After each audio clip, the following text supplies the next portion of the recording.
Hello guys, അപ്പോൾ എല്ലാവർക്കും ഹെന്നാസ് കളറിലോട്ട് സ്വാഗതം. അപ്പോൾ ഇന്ന് നമ്മൾ ഉണ്ടാക്കാൻ പോകുന്നത് എന്താണെന്ന് വെച്ചാൽ ഒരു സ്റ്റിക്കറാണ്. അപ്പോൾ ആദ്യം തന്നെ നമ്മൾ ഒരു A4 ഷീറ്റിൽ നമുക്ക് ഇഷ്ടമുള്ള ചിത്രം വരച്ചു കൊടുക്കാം. ഞാനിപ്പോൾ വരച്ചിരിക്കുന്നത് ഒരു ഫ്ലവറും ഒരു റെയിൻബോയും ആണ്. ദെൻ നമുക്ക് ഇതിന് ടാപ്പ് ഒട്ടിച്ചതിന് ശേഷം കട്ട് ചെയ്തെടുക്കാം. ദെൻ നമുക്ക് ഈ കട്ട് ചെയ്ത് വെച്ച സംഭവങ്ങളുടെ ബട്ടർ പേപ്പറിലോട്ട് ഒട്ടിച്ചു കൊടുക്കാം. അപ്പോൾ ഒട്ടിച്ചതിന് ശേഷം നമ്മൾ അത് കട്ട് ചെയ്തെടുത്താൽ നമ്മുടെ സ്റ്റിക്കർ റെഡിയാകും.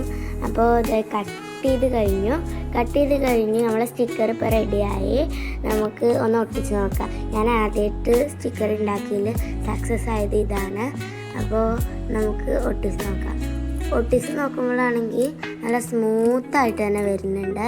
ഞാൻ ഉണ്ടാക്കിയതിൽ വെച്ച് സ്മൂത്തായി നല്ല ഒട്ടിക്കാനൊക്കെ പറ്റുന്ന സ്റ്റിക്കറായി വന്നിട്ടുള്ളത് ഈ സ്റ്റിക്കറാണ്. അപ്പോൾ എല്ലാവർക്കും എൻ്റെ വീഡിയോ ഇഷ്ടപ്പെട്ടു. ബൈ.